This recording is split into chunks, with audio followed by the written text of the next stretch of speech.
Hello everyone, Assalamu alaikum. How are you all? I hope you are well. Welcome back to my channel in this new video.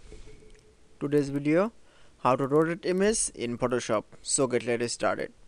At first, open your Photoshop document. Now you can see Photoshop document is rotate image. Now going to the file menu option, then click. Now click from open option. Now you select from picture. Now select from picture. Now click for open option.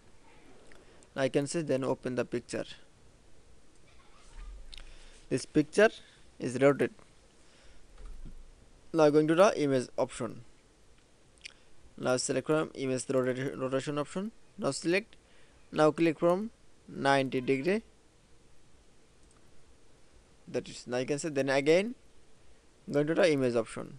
Now select from image rotation option. Now select from 90 degree CCW. Then again apply the same process.